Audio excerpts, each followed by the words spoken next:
মাটি মানুষ জিন্দাবাদ, জননেত্রী মমতা বন্দ্যোপাধ্যায় জিন্দাবাদ, জননেতা শুভেন্দু অধিকারী জিন্দাবাদ, তৃণমূল কংগ্রেস জিন্দাবাদ, মাটি মানুষ জিন্দাবাদ, জননেত্রী মমতা বন্দ্যোপাধ্যায় জিন্দাবাদ, জননেতা শুভেন্দু অধিকারী জিন্দাবাদ, বন্দে মাতরম, বন্দে মাতরম, বন্দে মাতরম। 23 এপ্রিল আসছে দিন, 23 এপ্রিল আসছে দিন। প্রাককালে আমাদের দলের ক্ষেত্রে একটা খুশির খবর।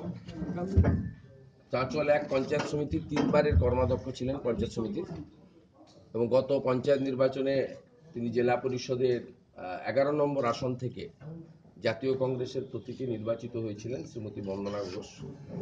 তিনি অত্যন্ত একজন পপুলার মহিলা নেত্রী, সমাজসেবিকা হিসেবেও এলাকায় গ্রহণযোগ্যতা আছে। তিনি বর্তমান রাজনৈতিক পরিস্থিতি বিচার বিশ্লেষণ করে জননেত্রী মমতা বন্দ্যোপাধ্যায়ের উন্নয়নে শরিক হওয়ার জন্য এবং দিদি যাতে 42টা আসন নিয়ে দিল্লিতে যেতে পারেন এবং বাংলার আরও উন্নয়ন দিল্লি থেকে নিয়ে আসতে পারেন, এই লক্ষ্যে এবং পিছিয়ে পড়া মালদা জেলার উন্নয়নে তিনি যুক্ত হওয়ার জন্য আমাদের দল তৃণমূল কংগ্রেসে যুক্ত হওয়ার আবেদন করেছিলেন।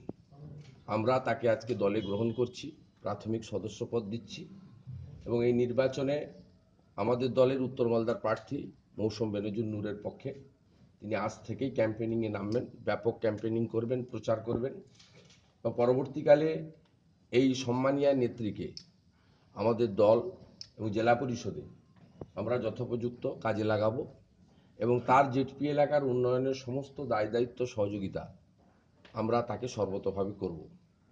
এইটুকু ঘোষণার জন্য আমি আজকে ডেকেছিলাম। ওটার একটা বাইরে আউট আছে, সেখানে লুট হয়েছে, লুট হয়েছে কিনা আপনারা দেখেছেন তো। মালদা জেলাতে তো সব বুথে নির্বাচন হয়েছে, নির্বাচন না হলে 20টা পঞ্চায়েত বিরোধীরা পেল কি? সবসময় সেটা উড়িয়ে দিয়েছে। না, তাহলে 20টা পঞ্চায়েত পেল কি করে? তৃণমূল কংগ্রেস যদি দখল করতো 20টা ছাড়তো। 146-এ 20-22টা কেন আমরা ছাড়বো? আমরা 3টে পঞ্চায়েত সমিতি পাইনি 15টার মধ্যে, আমরা কেন ছাড়বো না? এইসব অবাস্তব কথাবার্তা। 7টা জেলা পরিষদ জিতেছিলেন, আজকে একটা বেড়ে গেল আমাদের 29-এর সঙ্গে 30 হয়ে গেল। কিন্তু এখন দাদা ভোট কর্মীরাই পঞ্চায়েতে না, আমি এগুলো নিয়ে বলবো না। ভোট কর্মীরা কি বলছে, তারা ভোট কর্মী না সিপিএম কর্মী না বিজেপি সেবী, সেটা দেখে বলতে হবে।